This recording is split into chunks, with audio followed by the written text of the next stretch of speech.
शांति। ओम शांति। आज 8 तारीख के मीठे बाबा के महावाक्य हैं। आज बाबा बोले, मीठे बच्चे, एक बाप ही है जिसकी अपरंपार महिमा है। बाप जैसी महिमा और किसी की भी नहीं हो सकती। ठीक है, जितने गुण बाबा के हैं इतने गुण तो किसी के भी हो नहीं सकते, चाहे कोई कितना भी बड़ा क्यों न हो। है ना, देवताओं के लिए भी एक लाइन में ही गाया जाता है। किसी के लिए भी ना उनके गुण के आगे या उनके नाम के आगे सागर नहीं लगाया जाता। ठीक है ना, बाबा के नाम के आगे क्या लगाया जाता है? ठीक है ना, प्रेम का सागर है, सुखों का सागर है। तो बाबा ने कहा ऐसी महिमा दुनिया में किसी की नहीं, बाप जैसी महिमा किसी की नहीं हो सकती। तो प्रश्न है, तुम बच्चों को इस पढ़ाई का बहुत बहुत कदर होना चाहिए, क्यों? आंसर है, क्योंकि सारे कल्प में एक ही बार बाप परम धाम से पढ़ाने के लिए आते हैं। मनुष्य पढ़ने के लिए भारत से विदेश में जाते हैं, ये कोई बड़ी बात नहीं है। यहाँ तो पढ़ाने वाला कितनी दूर से आता है। तो बच्चों को पढ़ाई का बहुत क्या होना चाहिए? कदर होना चाहिए। थोड़ी दिक्कत भी हो तो भी हर्जा नहीं है। ठीक है, तुम्हारे स्कूल गली गली में बनने चाहिए, नहीं तो इतने सब पढ़ेंगे कैसे? अब देख लो गली में ही आपके तो बाबा का परिचय तो सबको मिल रहा है ना। जरूर बाबा ने कहा कि इतने सेंटर्स होंगे तो हर बच्चे को कवर करा जा सकता है, कम होंगे तो कोई रह न जाए, है ना। ओम शांति। मीठे मीठे बच्चे कहते हैं, यह कौन है? ये कोई साधु सन्यासी मनुष्य तो नहीं है, यह तो और चीज है। मनुष्य तो झट पहचान ले फलाना साधु सन्यासी है, नाम लेकर कहेंगे फलाना महात्मा है। ये सिर्फ बच्चे जानते हैं कि बच्चा कहाँ जाता है आत्मा को, और हम क्या हैं? भगवान के बच्चे हैं। आत्मा ही सब जानती है, शरीर नहीं। आत्मा ही कहती है ये फलाना है, ऑर्गन्स द्वारा जानती है। अगर आत्मा ना हो तो ये आंखें काम ना कर सके। सब कुछ कौन करती है? आत्मा ही करती है। आत्मा ही पुण्य करती है, आत्मा ही पाप करती है। ठीक है, और आत्मा ही पाप कर्मों की सजा शरीर के द्वारा भोगती है। ठीक है, ऐसा नहीं कोई खाली शरीर भोगता है। शरीर का क्या कुछ भोगे, जब तक उसमें आत्मा नहीं है तब तक तो उसका कुछ है ही नहीं। तो किसी चीज के सहारे तो सजा भुगतेगी ना। पता तो आत्मा को चल रहा है। हाँ, अब जरा जो कष्ट हो रहा है वो आत्मा को हो रहा है ना। तो बाबा ने कहा तो इसी तरह पुण्य भी आत्मा में ही होते हैं, आत्मा को ही मिलते हैं, और पाप भी आत्मा ही करती है। तो सब कुछ कौन कर रहा है? तो बाबा क्या कर रहे हैं फिर? बना रहे। तो बाबा बना रहे पावन। आत्मा जो हो गई ना पाप आत्मा, पाप आत्मा हो गई ना, तो वो क्या बना रहे हैं? हमें पुण्य आत्मा बना रहे, पवित्र आत्मा बना रहे। ठीक है, तो अभी तुम बच्चों को आत्माभिमानी बनाया जाता है। आत्मा कहती है इन कर्मेंद्रियों से फलाना कर्तव्य करता हूँ। वास्तव में आत्मा को मेल कहा जाएगा, फीमेल नहीं। मेल है क्योंकि हम सब भाई भाई हैं। हम सभी कौन है? आत्माएं हैं, एक पिता की संतान है। अभी तुम नई बातें सुनते हो। बाबा ने कही नई बातें हैं, ये कौन आया? ये हमारे पिता है। कोई अपना मनुष्य का रूप नहीं है। तुम जानते हो बेहद का बाप जो शिव बाबा है ना, वो इनके द्वारा समझा रहे हैं।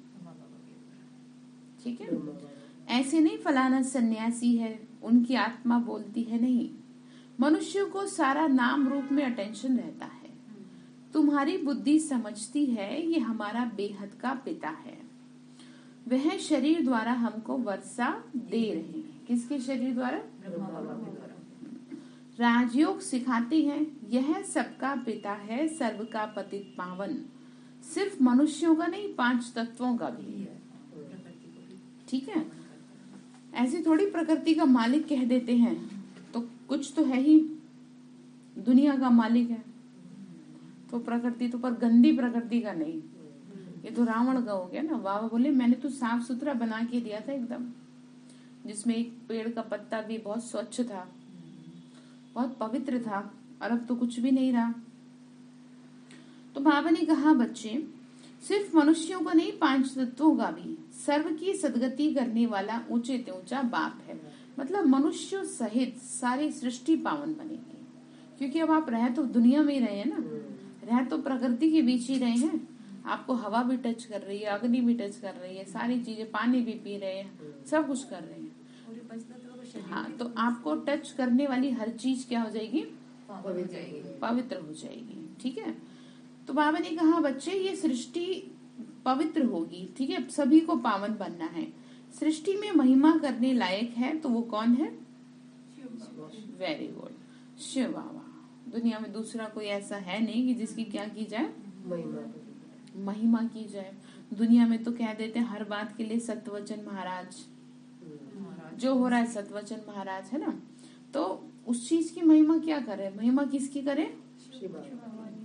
जिसने हमें दुनिया दिखाई, जिसने हमें वास्तविकता बताई। अभी तक देखो सब कौन से अंधकार में जी रहे थे, ज्ञान मिलने से पहले बस अपनी ही उधेड़ बुन में लगे थे। खाया पिया कमाया सोया, इसी में रहती है दुनिया। इससे हटके भी तो कुछ जीवन है ना, और वो जीवन ये है। जीवन वो है कि जो ईश्वरीय सेवा में लगे। जीवन वो है जो दूसरों के काम आए। ठीक है। शरीर वो है जो भगवान की सेवा में काम आए, अन्यथा उसका कोई यूज नहीं है। कल बताया था ना, जिसके जीवन में कोई लक्ष्य नहीं है, वो जीवन क्या है? उसका वो जो मनुष्य है वो जानवर के समान है। खाया पिया सोया बस हो गया। तो जीवन में लक्ष्य निर्धारित करें, चाहे कितनी भी उम्र है। ऐसा नहीं है कि कोई बचपन, हालांकि बचपन में ही बच्चों को ये बात सिखाई जाती है, लेकिन अब जिसको जब ज्ञान मिल रहा है, जब समझ मिल रही है, वो तभी कर ले, है ना, कि भाई आज से मेरे जीवन का क्या है? ये लक्ष्य है। चाहे मेरे जीवन में 10 साल रहे हैं, 15 साल रहे हैं, 20 साल रहे हैं, मैं जब तक जीऊंगी अपने इस लक्ष्य को प्राप्त करके रहूंगी। बचपन में ज्ञान मिल जाए तो वो सौभाग्य, जवानी में मिल जाए तो और भी अच्छी बात है, और ना मिले तो कोई बात नहीं, बुढ़ापे में मिल गया तो जितने बच रहे उतना ही सफल कर लो, क्योंकि कुछ अब आपके हाथ में तो है नहीं ये चीज। कहते ना, जब जागे तभी सवेरा। तो पर ऐसा नहीं है सवेरा हो गया फिर भी सोए हुए कि अब क्या करेंगे, है ना। तो समझ में आ रही बात। तो जीवन में लक्ष्य निर्धारित करेंगे कि बाबा मुझे क्या करना है, मुझे तो राजा बनना ही है, चाहे आप मेरे से कितनी भी सेवा करा लो। मुझे यहाँ भले ही कुछ सुख न मिले, पर मुझे स्वर्ग के लिए तो तैयार कर दो। ठीक है। यहाँ तो आपका किया हुआ ही आपको मिलेगा, वैसे भी कुछ पता थोड़ी है। ठीक है। तो लक्ष्य निर्धारित करेंगे, भाई 10 साल 5 साल जितना भी जीना है, तब तक हमको ये लक्ष्य प्राप्त करके ही रहना है। तो बाबा ने कहा, बाप सृष्टि में महिमा बाबा ही है, दूसरा तो कोई इस लायक है नहीं। उनका बर्थडे मनाकर क्या करेंगे? बाबा ने कहा, लक्ष्मी नारायण जिसका कंबाइंड रूप विष्णु है, अभी वह कहाँ है? लक्ष्मी नारायण पुनर्जन्म लेते लेते अभी अंतिम जन्म में है। कौन है समझ रहे हैं? फिर शिव बाबा लायक बना रहे हैं। कौन लायक बना रहा है? किसको लायक बना रहे हैं? लक्ष्मी नारायण बनने वाली आत्माओं को और बाकियों को भी शिव बाबा बना रहे हैं ना। सर्व का सदगति दाता कौन है?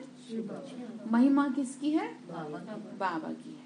उस पतित पावन बगैर देखो सृष्टि का क्या हाल हो गया। ठीक है ना। तो कहते ना, घर वाले घर में नहीं, हमें किसी का डर नहीं।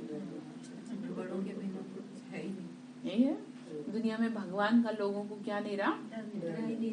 डर नहीं रहा। इसीलिए सोचते नहीं कुछ भी करने से पहले। तो इसीलिए बाबा कह रहे हैं ना कि मैं नहीं रहा, मैं नहीं हूँ, तो देखो क्या हाल हो गया। तभी तो फिर गीता में बिल्कुल एग्जैक्ट वर्ड लिखे हैं, परफेक्ट टाइम, मतलब कहते हैं ना एकदम बिल्कुल सही टाइम पे लिखा है, जब जब धर्म की ग्लानि होगी तभी आऊंगा। ना तो सुख में आऊं ना दुख में आऊं। कब आऊंगा? जब ग्लानि हो जाएगी, जब सृष्टि का बुरा हाल हो जाएगा तब आऊंगा। तो ये वही समय चल रहा है ना, क्योंकि वो सुख दुख से तो परे है, उसके लिए थोड़ी कुछ सुख दुख है, उसे तो सृष्टि को पावन बनाना है। सुख दुख तो हमारे किए हुए कर्मों का परिणाम है। ठीक है। तो कृष्ण के भक्तों से पूछो राधे कृष्ण कहाँ है, तो कहेंगे सर्वव्यापी। राधे के पुजारी कहेंगे राधे ही राधे। हनुमान के कहेंगे जिधर देखो हनुमान ही हनुमान है। परंतु नहीं, समझने वाली बात है, ये तो भावना होती है आपकी। जिसके प्रति जितनी जिसकी भावना होती है उसको हर जगह वही नजर आता है। जैसे हमें हर जगह बाबा नजर आता है, तो उसमें उनकी कोई गलती नहीं है, क्योंकि हम उसे महसूस करते हैं। परंतु अंधविश्वासी है, इसको अंधविश्वासी कहेंगे कि अंधविश्वास इतना ज्यादा है कि अपनी बुद्धि से चलते ही नहीं। सिर्फ भावना का भाड़ा मिलता है भक्ति में, बाकी कुछ नहीं मिलता। वो भी सच्चे दिल की भावना जो रखता है ना, उसको मिलता है। बाकियों को तो साइड में कर दिया जाता है। जैसे कुछ फाइलों को ऐसे ही फेंक दिया जाता है, तो उसमें वो फाइलें होती हैं कि ये तो बेकार के लोग हैं, हम असली फाइल थे, इनको हटा दो। हाँ, तभी तो मिल गया। अच्छा देखो, बाबा के ज्ञान में चलने वाली बहुत बहनें, बहुत भाई ऐसे हैं जो शिव के भक्त हैं, ढूंढ रहे थे, बहुत पूजा पाठ कर रहे थे, है ना, तो आखिरकार मिल गए। एक बहन का तो इतना हुआ कि पहले तो वो सुने ना, पहले तो वो ऐसे उल्टे सीधे बोले, और जब उसने कोर्स कर लिया और जब उसको योग कराया तो योग से न उठा, और रोए जाए रोए जाए रोए जाए। और दीदी से फिर गले मिली कि मुझे माफ कर दो, मैंने आपकी बात पहले क्यों नहीं मानी, मैंने आपको ऐसे ऐसे बोला। तो वो अंदर में कह रही मुझे तो मिल गया जो मिलना था। नहीं, वो क्या थी, अंदर से शिव की तो भक्त थी, लेकिन अभिमानवश कह लो या किसी कारणवश नहीं सुनना चाह रही थी। लेकिन जब शिव से मिलन हो गया सचमुच में, तो उसे जबरदस्ती हिलाना पड़ा। मैं भी उठ गई योग करके, उनके पति भी उठ गए योग करके, और वो हिले ही ना। तो सोचे पता नहीं कहाँ है। तो आप समझ रहे, इसी को का है, ऐसी लागी लगन मेरा हो गई मगन। उसे कुछ नहीं पता, फिर उसे नहीं पता क्या चल रहा है। तो इसका मतलब ये है कि जो जिसको ढूंढ रही थी ना वो शिव, उसको वो महसूस कर गए। मतलब उनको महसूस हो गया वो कि सचमुच में यहीं पर है जो है, बाकी दुनिया में कुछ नहीं है। तो ये ऐसी थोड़ी है। और उसमें है झलक मिल गई। हाँ, वो टच महसूस हो गया ना, तो जिसे टच महसूस हो जाए भगवान का, तो फिर वो बोल नहीं सकता जीवन में, से जा ही नहीं सकता। तो जैसे कदम आनंद मिलता है। हाँ बिल्कुल अशरीरी अवस्था हो गई थी उस आत्मा की। तो बाबा ने कहा कि अब बात वही हो रही है कि भावना की बात हो रही है, तो ऐसा नहीं होता कि जिधर देख उधर तुम ही तुम हो। लक्ष्मी नारायण ही राजाई करते हैं, छोटेपन में राधे कृष्ण है, वह तो प्रारब्ध है, तो उनकी महिमा क्या करेंगे। ब्रह्मा की भी महिमा नहीं है, विष्णु की भी नहीं है, महिमा तो केवल एक शिव बाबा की है। उन्हीं को क्या कहते हैं, पतित पावन कहते हैं। अभी तुम बच्चे जानते हो विष्णु कौन है। विष्णु को सुदर्शन चक्र सूक्ष्म वतन में क्यों दिखाते हैं। मनुष्य को तो जास्ती भुजा होती नहीं, सूक्ष्म वतन में भी 4 भुजाएं दिखाई हैं, प्रवृत्ति मार्ग को सिद्ध करने के लिए। ठीक है, विष्णु क्या है, लक्ष्मी नारायण का कंबाइंड रूप है विष्णु। ठीक है, तो हमारा जीवन का लक्ष्य भी क्या है, लक्ष्मी नारायण। ठीक है, हम कोई साधु महात्मा तो है नहीं कि जो बैठ जाएंगे सब काम धंधे छोड़ करके, परिवार को छोड़ करके। हम वो सन्यासी नहीं है। कोर्स के पहले दिन में ही मैं लोगों को ये बता देती हूँ कि हम कोई सन्यासी नहीं है। हमने ये जो व्हाइट ड्रेस पहनी है, ये क्या है, हमारी ड्रेस है। हम सन्यासी हैं। कौन से सन्यासी हैं, हमने विकारों का सन्यास किया, हमने घर बार का सन्यास नहीं किया, हमने लोगों से सन्यास नहीं किया, हमने समाज से सन्यास नहीं किया, हमने बुराइयों से सन्यास किया है, हमने 5 विकारों से सन्यास किया है। तो सामने वाले को समझ में आता है। नहीं तो आधे से ज्यादा लोग तो सोचते हैं पता नहीं होगा कोई आश्रम जिसमें रहते होंगे साधु महात्मा, तो उनको क्या पता महात्माओं के महात्मा रहते हैं हाँ, तो यही समझने की बात है। तो बाबा ने कहा तो इसीलिए पहले बता दो कि ब्रह्मा कुमारी संस्था का जो लक्ष्य है वो यही है, नर को नारायण और नारी को लक्ष्मी। हो सकता है आपको हजम ना हो, लेकिन जब आप सुनेंगे तब आपको धीरे धीरे समझ में आ जाएगी। तो बाबा ने कहा सिद्ध करने के लिए है।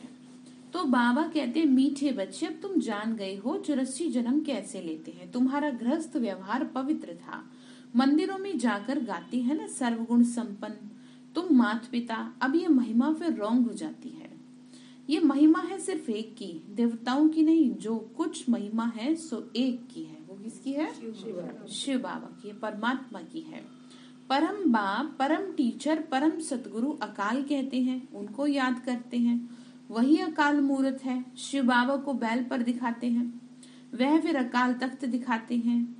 अब यह तो कोई को पता नहीं कि शिव बाबा क्या है, इसीलिए बता देना चाहिए कि यहाँ कोई साधु महात्मा नहीं है। यहाँ पर किसको याद किया जाता है, किस पे मन एकाग्र किया जाता है? ज्योति बिंदु पे। ठीक है ना। हमारा कोई गुरु नहीं है, ना हम किसी के फॉलोअर हैं, मतलब ना हम किसी के चेले हैं, ना हम किसी को फॉलो करते हैं, ना करवाते हैं। हम किसको फॉलो करवाते हैं? माता पिता को। ठीक है, मम्मा बाबा को फॉलो करने के लिए कहते हैं। हम खुद को फॉलो करने के लिए नहीं कहते, क्योंकि हम खुद ही सीख रहे हैं, हम खुद ही अपने जीवन में परिवर्तन ला रहे हैं। कभी किसी भाई बहन को, किसी टीचर बहन को फॉलो मत करना, क्योंकि सभी क्या कर रहे हैं इस समय? सब स्वयं को चेंज कर रहे हैं। और जाने अनजाने में हर किसी से गलतियां अभी भी हो रही है। और मनुष्य की प्रवृत्ति है कि वो गलत चीज को जल्दी एक्सेप्ट कर लेता है, उसे अच्छाइयां नहीं दिखेंगी, वो बुराई पकड़ लेगा। तो इसलिए बाबा को फॉलो करना है। ठीक है ना। कह देंगे जरा सी बात में, अरे ये तो बाबा की बच्ची है, देखो ऐसे करती हैं, फलानी ऐसी करती है। अरे आपको क्या करना है?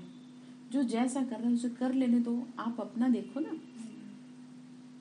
ठीक है। जैसे कईयों को मोदी जी से समस्या होती है, तो मैं उन्हें एक एग्जाम्पल देती हूँ।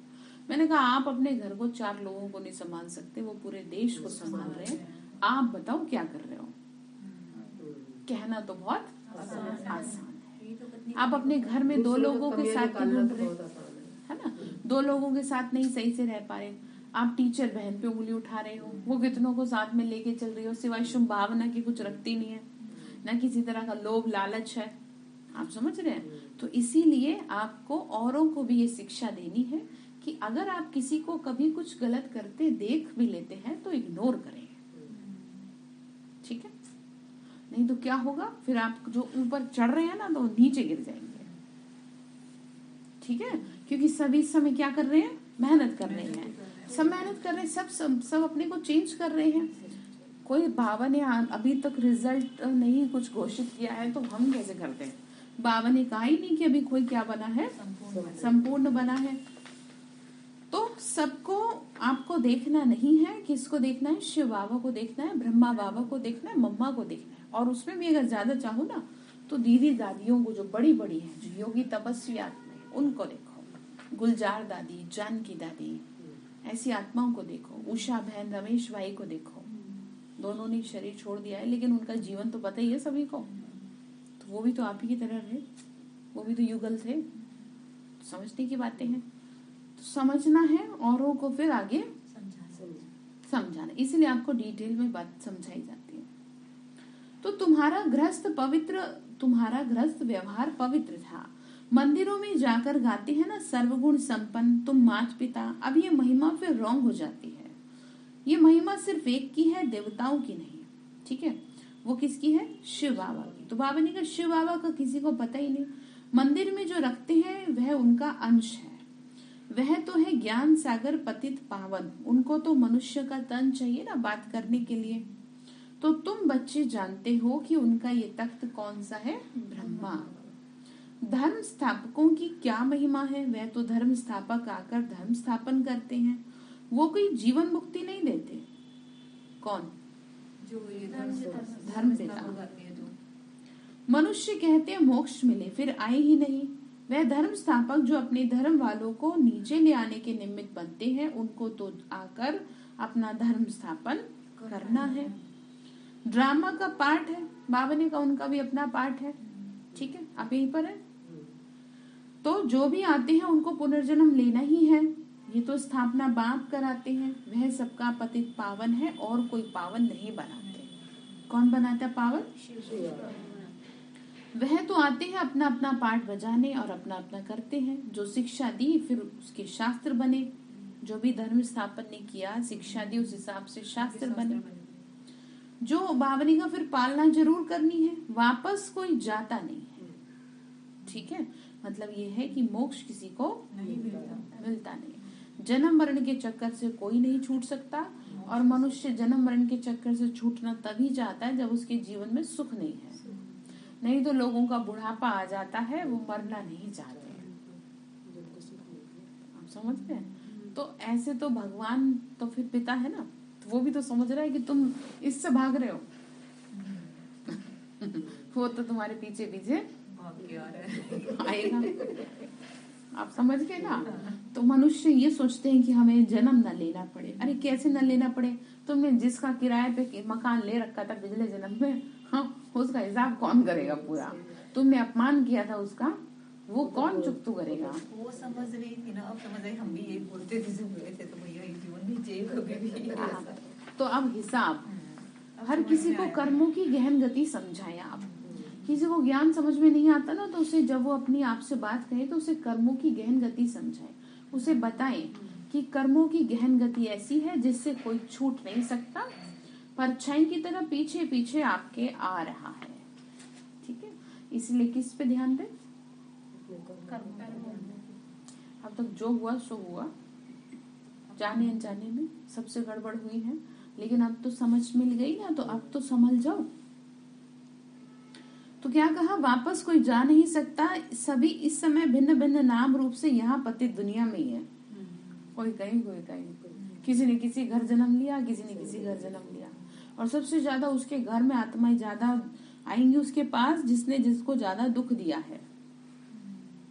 ठीक है, दुख देने वाली आत्मा कष्ट में होती है ना, तो चाहे और ना चाहे वो उसके करीब आ ही जाती है, खींचता है। जैसे इसको ऐसे समझो आप, जैसे किसी ने आपको सुख दिया, वो आपको उतना याद नहीं आएगा। दुख देने वाली आत्मा आपको ज्यादा याद आती है। हाँ, तो इसलिए उसे याद ना करें, नहीं तो वो घूम फिर के आपके पास फिर से आ जाएगी। उसे माफ करें और जाने दें। ठीक है, बस ठीक है। ध्यान रखें, एक एक जो आपको कदम रखना है बहुत संभाल के रखना है। हर दिन आपका हर संकल्प आपका बहुत सोच समझ के उठना चाहिए। ठीक है, तो ध्यान रखिए, जहाँ काम काज भी कर रहे हैं, ऑफिस में भी हैं, बाहर में भी हैं, रिश्तेदारी में भी जा रहे हैं, किसी से फालतू की आपको क्या नहीं बनानी, अब ना रिश्ते बनाने ना बातें बनानी, हिसाब किताब नहीं बनाना, फालतू का हिसाब किताब नहीं बनाना, दूर से सबसे राम राम।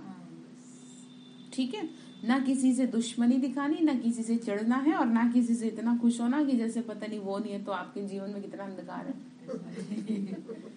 होता है ना, लोग करते हैं बहुत ऐसे कि हाँ पाए जैसे पता नहीं बाहर आ गए, और पता चला थोड़ी देर बाद आप ही की बुराई हो रही है। तो पहले से हर रिलेशंस में बैलेंस रखें। ठीक है, जो सामने वाले को भी ना मिसअंडरस्टैंडिंग ना हो आपसे, अभी हो जाती है लोगों को, तो आप इस तरह से ना करें, आपको शिक्षा दी जाती है। बाबा ने कहा, बच्चे, प्रजापिता ब्रह्मा द्वारा ब्राह्मण रचते हैं, फिर यह जाकर राधे कृष्ण बनेंगे। जब तक शिव बाबा न आए तब तक तो कुछ हो न सके। बलिहारी उस एक बाप की, ठीक है, जिसने आके हम पे क्या किया, इतना बड़ा एहसान किया, जो हमें अपना बनाया। वो ना आता तो हमारा तो जीवन नष्ट, कभी बुरा नष्ट होता है। एक तो कहते हैं मृत्यु, और बुरी तरह मृत्यु। हाँ सही कह रहे हैं, मेंटल हॉस्पिटल पूरा भर गया होता है, जो अभी ना के बराबर है। बहुत से लोग ऐसे वहाँ पर पड़े हुए हैं जो छोटी छोटी बातों से परेशान होकर के अपने मानसिक स्थिति को खराब कर चुके हैं, जिनको ज्ञान नहीं था। धन तो बहुत कमा लिया है ना, धन बहुत कमा लिया, लेकिन ज्ञान नहीं लिया। अभी भी ऐसे ही कर रहे हैं। उनको छोड़ दो, आप स्वयं के लिए शुक्रिया करो। आप स्वयं के लिए पल पल शुक्रिया करो। जरा सा कोई पड़ोसी आपकी मदद कर दे, आप कितना शुक्रिया करते हो। जब भी आप निकलेंगे उसकी तरफ देखेंगे तो ऐसे करेंगे, है ना। अब भगवान क्या, कितनी गर्दन झुकती है, अंदर से हर पल आप शुक्रिया कर रहे हैं। बाबा सुबह उठी शुक्रिया, भोजन दिया आपने उसका शुक्रिया, इतने अच्छे परिवार वाले हैं, भले ही राक्षसी प्रवृत्ति के, फिर भी शुक्रिया। क्यों? ठीक है, तो कल बताएंगे कितनी बार शुक्रिया किया। चलो अच्छा है। तो क्या कह रहे हैं, सबसे जास्ती महिमा उस बाप की है, पुकारती भी है ओ गॉड फादर, बाप को ही पुकारते हैं। ये सब नाटक बना हुआ है। बाबा ने कहा मुझे पुकारने का भी नाटक किया, ये और क्या है। मैं भी आऊं, तुम भी आओ, दोनों आ जाए और एग्जाम करे पूरा। क्यों, तुम अपना करो मैं अपना करूं। आता है तो मानते नहीं। हाँ, तभी तो फिर एक एक दिन दिखाएगा ना टीवी में। तो क्या कह रहे हैं, जब सृष्टि पुरानी होती है तब मैं आता हूँ। मूल वतन, सूक्ष्म वतन और स्थूल वतन तीनों लोगों का ज्ञान देते हैं। ज्ञान एक ही बार मिलता है, उनको ज्ञान का सागर कहते हैं। बाकी ये सूर्य, चांद आदि तो बेहद मांडवे की रोशनी देने वाली बत्तियां हैं। जितना बड़ा हॉल होता है उतनी बड़ी लाइटें लगी रहती हैं। अब यहाँ कितना बड़ा ड्रामा चल रहा है, कैसी उथल पुथल चल रही है। अब लाइट तो लगाए, अंधेरे में कैसे काम करेंगे। तो क्या लगा दी लाइट, सूरज, चंद्रमा, और लोगों ने इन्हें देवता बना दिया। Solar panel. देवता कैसे बना, सुनो ध्यान से, कितनी इंटरेस्टिंग कहानी है। अब डर लगने लगा, खुद में ताकत रही नहीं कि कहीं हमें कोई नुकसान ना पहुंचा दे। ठीक है, उसको भी पूजा कर लिया। जैसे आजकल ऐसा फैशन बन गया, लोग जानवरों को लेके आ रहे घर में, उसकी ऐसे पूजा कर रहे हैं जैसे नई नवेली दुल्हन आती है। मतलब मूर्खता की भी कोई एक लिमिट होती है।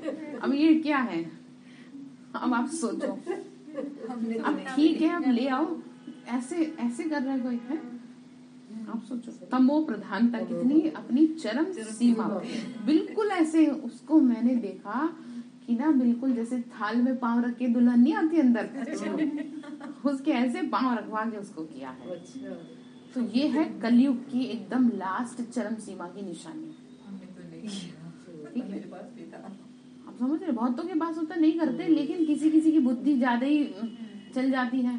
तो ये क्या है, ये डर होने लगा हर चीज से। जानवरों से भी डर होने लगा, पेड़ पौधों से डर होने लगा, उनकी भी पूजा करते हैं। सूरज चांद सितारों से डर होने लगा, पत्थरों से डर होने लगा। दीदी जैसे सबकी पूजा करनी शुरू कर दी। भगवान को जैसे जल देते हैं ना, तो नहीं देना चाहिए। भगवान कह रहे हो वो जो अभी तो मुँह से, चलो मुरली के बाद बताऊंगी डिटेल में। ये बीच में बात तो मैंने आपको इसलिए बता दी कि ये जो है ना, मनुष्य इतने ज्यादा डरे हुए हैं जिस वजह से वो ये सब करते हैं, इनकी पूजा करते हैं। ठीक है ना। तो आपकी बात आ रही है। बाबा ने कहा कि बच्चे, वह रात वह दिन, ये मांडवे की बत्तियां, ऐसे नहीं कि सूर्य देवताएं नमः। ठीक है, लाइटों को थोड़ी पूजोगे। देवताएं तो ब्रह्मा विष्णु शंकर है, जो वास्तव में देवता है, वो तीन है। हाँ, ठीक है। भगवान ने जो रचना रची ना, वो केवल 3 देवताओं की रची है। फिर उनसे सारी सृष्टि की रचना रची गई है। ठीक है, आप समझ रहे हैं। विष्णु का जो रूप बताया, वो श्री कृष्ण का जो रूप बताया वो विष्णु। ठीक है, ऐसे ही ब्रह्मा के द्वारा सृष्टि की रचना हुई। वो रचना कौन सी है, वो देवी देवता वाली जो दुनिया है उसकी रचना हुई है, यहाँ मनुष्यों की नहीं हुई। तो जो देवी देवता है वो कोई और दुनिया के नहीं, वो 36 करोड़ देवी देवता हिंदू धर्म के हैं, और उसी में ये सूरज चांद सितारे इंक्लूड हो रहे हैं।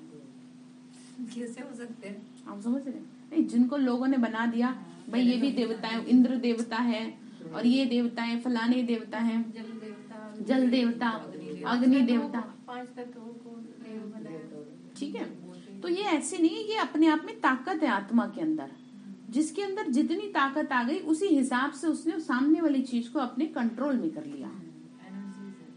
ठीक है, ये एक एनर्जी है दुनिया में। ये कोई पर्टिकुलर पर्सन नहीं है, ये कोई आत्मा नहीं है, ये एक पावर है। ये एक जैसे बिजली है, जैसे हवा है। अच्छा, मोटा सा समझो, अब हवा अगर मैं पंखा चलाऊं तो कहीं आपको दिखाई देगी हवा? नहीं, महसूस होगी ना। तो ठीक इसी तरीके से ये भी महसूस करने वाली चीजें हैं। ठीक है, बाबा हम बच्चों को ये शिक्षा देते हैं कि बच्चे, ये सब क्या है, ये सब मांडवे के लिए क्या है, रोशनी है। तो अब बाकी कोई कर भी रहा है तो ठीक है, जिसको जैसी शिक्षा दी गई, जिसको जैसी समझ है, वो उस हिसाब से चल रहा है। किसी को कुछ मना नहीं किया जाता। उसके पीछे भी कारण है, क्योंकि आप खुद में तो कुछ रहे नहीं, उसकी एनर्जी हम अपने में दे रहे हैं। आप खुद में, आप में ताकत नहीं रही, तो आप शरीर को ठीक करने के लिए लोग ये सब करते हैं। सूर्य देवताएं नमः, ये सब सारी चीजें क्यों करते हैं? शरीर को ठीक करने के लिए तो करते हैं। हाँ, तो समझने वाली बात, आत्मा थोड़ी ठीक होगी इससे। आत्मा तो उससे ठीक होगी ना जिसकी आत्मा है। अब बच्चे को चाहे सबसे कितना ही सुख मिल जाए, लेकिन जब तक उसे माँ नहीं मिलेगी वो नहीं रह सकता, तब तक उसका जीवन बेकार है। तो हमारी माँ कौन है? शिव बाबा। तो भले ही हमें चाहे दुनिया का सुख मिल जाए, लेकिन अगर बाबा नहीं मिला तो कुछ भी नहीं है जीवन में, माँ के बिना कुछ तो जीवन ही नहीं है। ठीक है। तो क्या कहा, देवताएं तो ब्रह्मा विष्णु शंकर हैं। कोई मूल वतन से आत्माएं यहाँ आती हैं तो सीधा गर्भ में जाती हैं, सूक्ष्म वतन में नहीं जाती, सीधा सतयुग में आएंगी गर्भ महल में। ठीक है। अब ऐसे नहीं वहां कोई अलग से गर्भ होता है, मतलब यहाँ पर ये है कि आत्मा को कष्ट नहीं होता गर्भ में। जो अभी आत्मा कष्ट पाती है, माँ और बच्चा दोनों ही कष्ट पाते हैं, तो सतयुग में कष्ट नहीं होगा, पतित पना नहीं होगा, विकारी पना नहीं होगा, जिस वजह से कष्ट हो। ठीक है। अपवित्रता है कष्ट की निशानी। ठीक है। कहते हैं ना, पवित्रता सुख शांति की जननी है,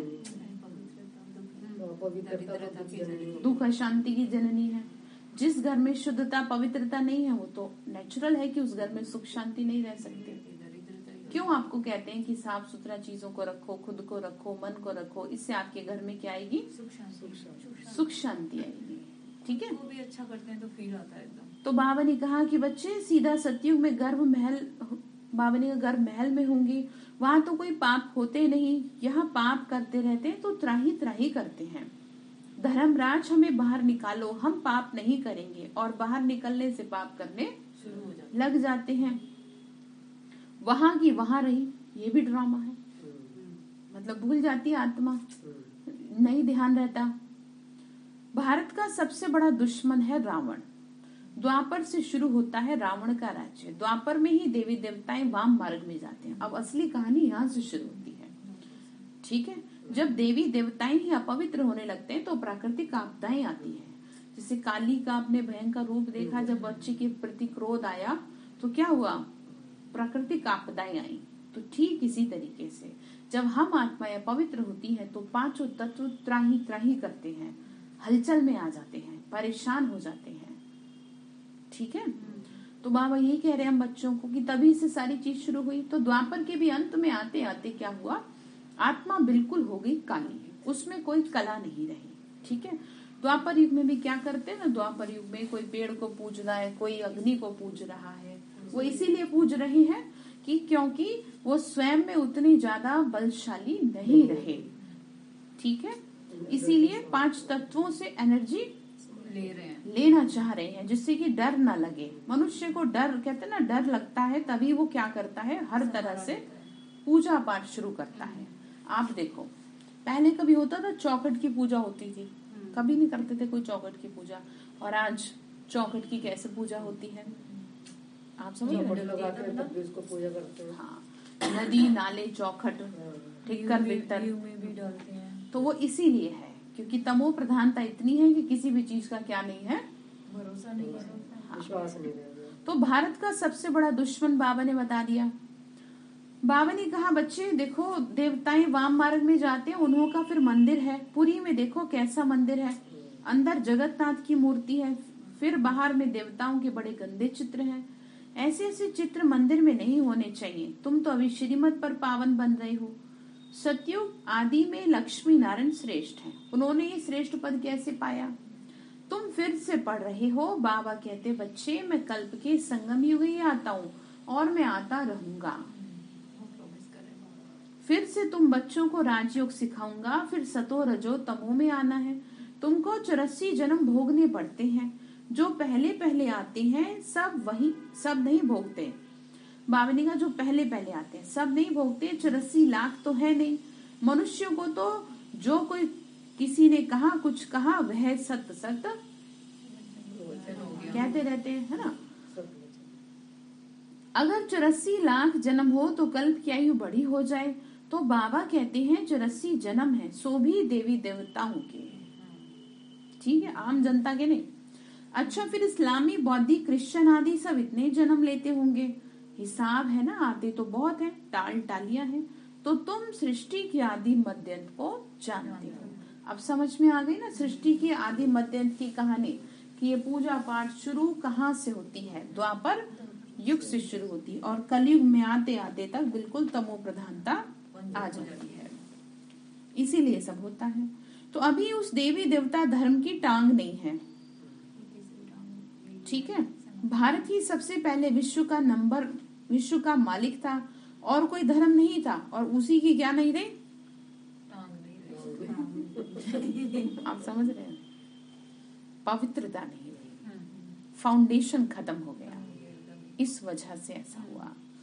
ये गीता शास्त्र फिर बनेंगे, ऐसे नहीं तुम जो सच्ची गीता बनाते हो वह होगी, निकलेगी फिर भी वही गीता। भक्ति मार्ग के लिए तो सब चाहिए ना, अब शास्त्र भी तो तैयार कराने पड़ेंगे, ठीक है। तो इसके लिए बाबा के समय की बात बताते हैं। तो बाबा ने क्या करा था ना, जब जा रहे थे वापस, तो बाबा ने जितनी भी वो लिखे थे ना, मतलब जो बहनों ने मुरलियां लिखी थी या जो भी कुछ लिखा था, उसे कहा था कि तुम उसे क्या कर दो, दबा दो, ठीक है। तो दबाने का मतलब समझ रहे हैं कि वापस ये सही समय पर बाहर आ जाएंगे, क्योंकि ये यही तो गीता का सार है, समझने वाली बात है। उन्हीं से ग्रंथ बनेंगे। हाँ, उन्हीं से ग्रंथ बनेंगे। तो बाबा कहते हैं ये सब भक्ति मार्ग है, भक्ति मार्ग का भी तो इंतजाम करना पड़ेगा। अब सब तो ज्ञान में चलेंगे नहीं, तो जो ज्ञान में नहीं चल रहा उसे सही ट्रैक पे तो लाना पड़ेगा। थोड़ा तो डर होना चाहिए भगवान का लोगों में। अगर थोड़ा भी डर नहीं हो तो कहीं भी इंसान सर ना झुकाए, कहीं तो झुकाए सर, कहीं तो उसे समझ में आए कि हाँ मैं गलत हूँ। तो इसलिए ये भी जरूरी है। तो भारत ही कितना साहूकार था, सोमनाथ का कितना बड़ा मंदिर है, सब लूट ले गए।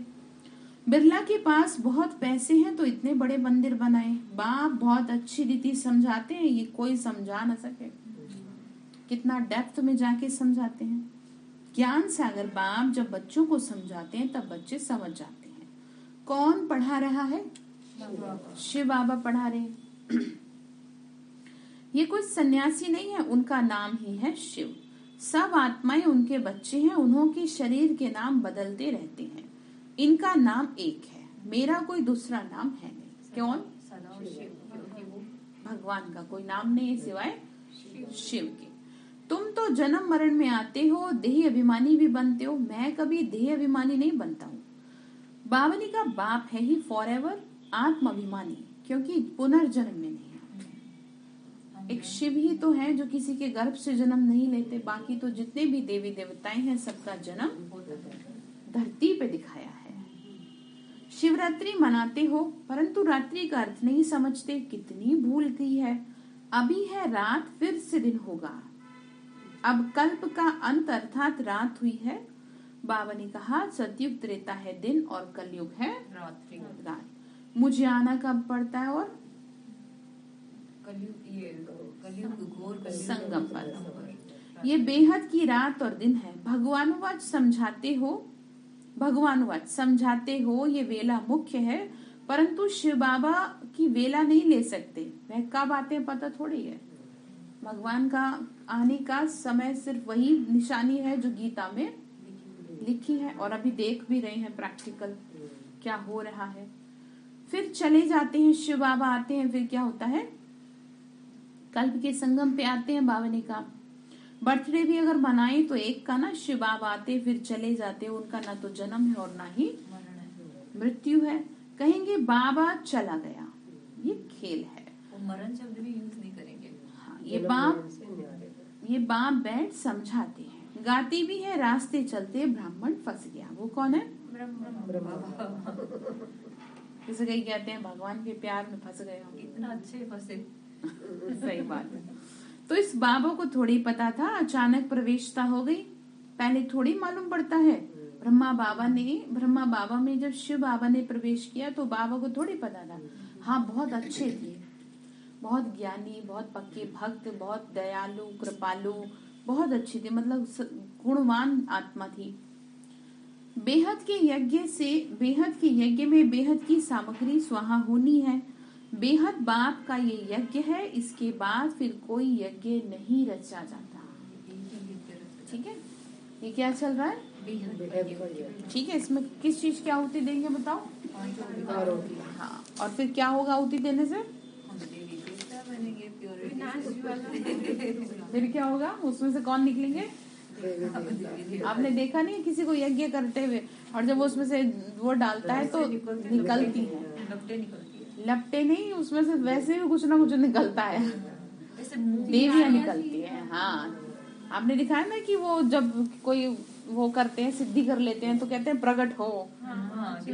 तो बाबा भी कहेंगे प्रकट हो।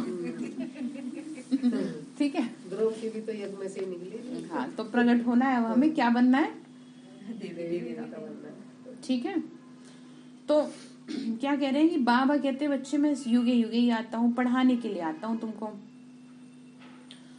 कोई क्या बाबा ने कहा कोई यज्ञ फिर नहीं रहेगा, भक्ति मार्ग ही खलास हो जाएगा। ये नॉलेज बुद्धि में रखनी चाहिए, पढ़ाई पढ़ाने के लिए आना पड़े थोड़ी दिक्कत होती है, पढ़ाई पढ़ने के लिए आना पड़े थोड़ी दिक्कत होती है। मनुष्य पढ़ने के लिए भारत से लंदन अमेरिका जाते हैं और आपको क्या करना पड़ रहा है, उसमें भी आपके नखरे, उसमें भी एक्सक्यूज, क्या करें ये काम वो काम, दुनिया भर के सारे काम बस हमें ही है। गली गली में करवा कईयों के बहाने ऐसे होते हैं पढ़ाई करो कि मतलब मैं सोचती हूँ कि बाबा क्या सोचता होगा। और सबसे बड़ी बात ये समझनी चाहिए कि हम आपको थोड़ी कह रहे हैं, भगवान आपको बुला रहा है, वो पढ़ा रहा है, ठीक है, उसकी महत्व को समझो। ठीक है, सारे दिन में कोई काम नहीं आता था, बस उसी समय आता है जिस समय यहाँ आना होता है। तो किसी के पीछे तो पढ़ नहीं सकते, भाई तुम्हारी राजी है, भगवान कहता है मान जाओगे तो अच्छा है, आप ही को ठीक करके भेजेगा, हॉस्पिटल भी तो है ये। ठीक है, तो सबसे पहले सारे काम छोड़ करके ज्ञान योग करना चाहिए। 3 बजे से अपनी हाजिरी 2 ही लोग लगा रहे हैं बस, क्या नाम है, कमलेश बहन और शन्नू बहन, और किसी की लग नहीं रही है 3 बजे से हाजिरी जो योग के लिए कहा था। 2 दिन आई थी। अच्छा, आज भी मैंने कर लिया अपना योग। चलो अच्छा है। हाँ जी, देखा बहन, आपको सिर्फ यहाँ बैठना है और उस बैठने से आपकी खुद के भी काम सही होंगे। 3 बजे नहीं आ सकते तो 4 बजे करो, टारगेट रखो, नहीं बाबा मैं 1 घंटे बैठूंगी, अपना मन शांत रहेगा। मन को शांत रखोगे तो आपके घर में सुख शांति रहेगी और बाबा की सेवा होती रहेगी बैठे बैठे। ठीक है, तो करेंगे कोशिश करिए कि मुझे क्या करना है, बाबा के घर में ज्यादा से ज्यादा समय बैठना है, क्योंकि मुझे खुद को ठीक करना है, यही लालच रख लो। मम्मी भरेगी पहले पाँव। वही तो बाबा ने कहा तो बच्चों को कदर होना चाहिए। आगे चलकर तुम्हारे स्कूल गली गली में बनेंगे, नहीं तो सब पढ़ेंगे कैसे। बाबा का परिचय सबको मिलना चाहिए, बाप को जरूर जानेंगे। बाबा हमें टीचर बना रहे हैं। ठीक है, बाबा ने कहा गली गली में, बाबा ने कहा था हर न्यूज चैनल पर सिर्फ यही आएगा, मेरा बाबा आ गया। ठीक है, तो बाबा ने कहा वो समय भी आएगा। अच्छा, मीठे मीठे सिक्के लदे बच्चों प्रति माता पिता बाप दादा का याद प्यार और गुड मॉर्निंग। रूहानी बाप की रूहानी बच्चों को नमस्ते। हम रूहानी बच्चों की रूहानी माता पिता बाप दादा को थोड़ा जोर से बोलो, नमस्ते नमस्ते बाबा, नमस्ते, शुक्रिया बाबा, शुक्रिया बाबा, शुक्रिया। बाबा तक आवाज तो पहुंचनी चाहिए। धारणा के लिए मुख्य सार है, श्रीमत पर सदा श्रेष्ठ बनने का पुरुषार्थ करना है, पढ़ाई के लिए बहाना नहीं देना। ठीक है, शरीर में हारी बीमारी हो जाती है तब भी तो जाते हैं डॉक्टर के पास, तो इसका मतलब आप इंतजार कर रहे हो कि मेरे मन को कोई बीमार करे तब मैं जाऊं बाबा के पास। क्यों बीमार नहीं होगा, पहले हो जाओ। ठीक है, तो वही तो आपको सिखा रहे हैं कि आप क्या करो। देखो मैंने कितनी बार समझाई है ये बात कि बीमार व्यक्ति कभी वॉक नहीं करता। कौन करता है? कौन एक्सरसाइज करता है? स्वस्थ व्यक्ति क्यों करता है? और स्वस्थ रहने आगे ठीक रहूं, बीमारी ना आए मुझे, परेशानी मुझे ना आए। ठीक है, अब हम ज्ञान योग कर रहे हैं इसका मतलब थोड़ी हम बीमार हैं। बीमारी को हमेशा के लिए अलविदा कहने के लिए कर रहे हैं, मन को बीमार नहीं होने देंगे। अभी तक मन बीमार था तब तो आपने ये हाल कर लिया। अब अगर निराश हो रहे हैं तो उल्टा एक कमरे में बैठे रहेंगे, कहेंगे मुझसे बोलो भी मत। अरे ऐसे तो और बीमार हो जाओगे। उठो और बाबा के पास चले आओ। ठीक है, पढ़ाई जरूर पढ़नी है। दूसरा पॉइंट है, जैसे आदि में पवित्र गृहस्थ आश्रम था, ऐसे अभी अपना पवित्र गृहस्थ आश्रम बनाना है। ठीक है, अपने घर को पवित्र बनाना है। बलिहारी एक बाप की उसका ही गुणगान करना है। वरदान दिया बाबा ने, हर खजाने को स्वप्रति और सर्व प्रति कार्य में लगाने वाले अनुभवी मूर्त भव।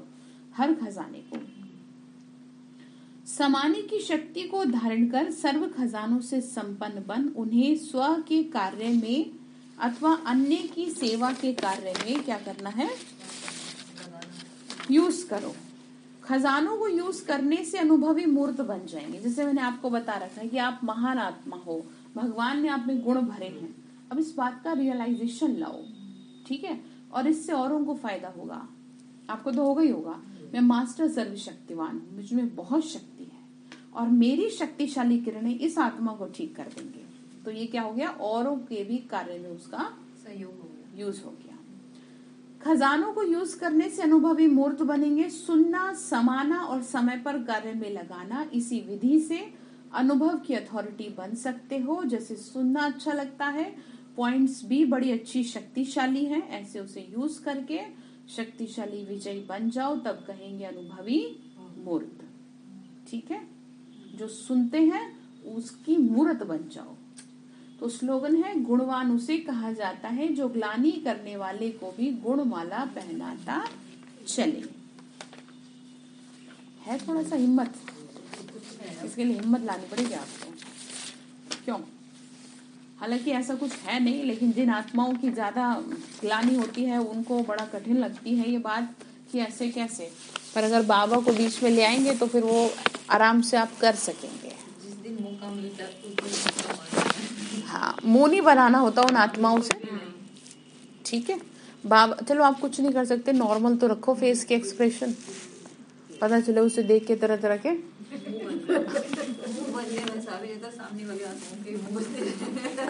ठीक है। तो ध्यान रखेंगे, गुणमाला बाबा ने कहा आपको करनी है, बनानी है, जुगलानी करता है उसको भी। तो आज के लिए होमवर्क आपका क्या है, आपको बता रहे हैं, ध्यान से सुनेंगे। बाबा हम बच्चों को शिक्षा देते हैं। बाबा ने कहा बच्चे बताना मैंने तुम्हें क्या दिक्कत दे रखी है। तो पढ़ाई में नो बहाना। तो आज के बाद कम से कम 1 महीने का टारगेट रखें कि आज से 1 महीने तक मैं कोई बहाना नहीं दूंगी बाबा। ठीक है, मंजूर है? ठीक है, हाँ जी, पूरा करती हूँ। आपके अलावा बाकी लोग भी हैं, आपका तो पता ही है। हाँ जी, 1 महीने का बाबा से क्या करेंगे, प्रॉमिस करेंगे कुछ भी हो जाए बाबा मैं बहाना नहीं दूंगी। ठीक है, देखो फोन पे मुरली सुन लेना, टीवी में देख लेना, ध्यान से सुनेंगे। पहले आप ये देखो आप किसकी एनर्जी से टच हो रहे हो, फोन की। फोन में सुनने से फोन की एनर्जी से टच हो रहे हो, उसमें दुनिया भर का अड़ंगा है आपका। आपकी मुरली कितना अंदर जाएगी ये बताना। वो तो बस कानों को एक क्या है, आदत पड़ गई आपको, बस सुनना है। ठीक है, जब सरकमस्टांसेस ऐसी नहीं थी तब तो बात अलग थी, लेकिन अब जब भगवान ने आपको क्या दे दिया है, आने की परमिशन दे दी है, तो उसका क्या करें, पूरा पूरा। ठीक है, तो आज के बाद 1 महीने के लिए नो बहाना। ठीक है, अच्छा, ओम शांति।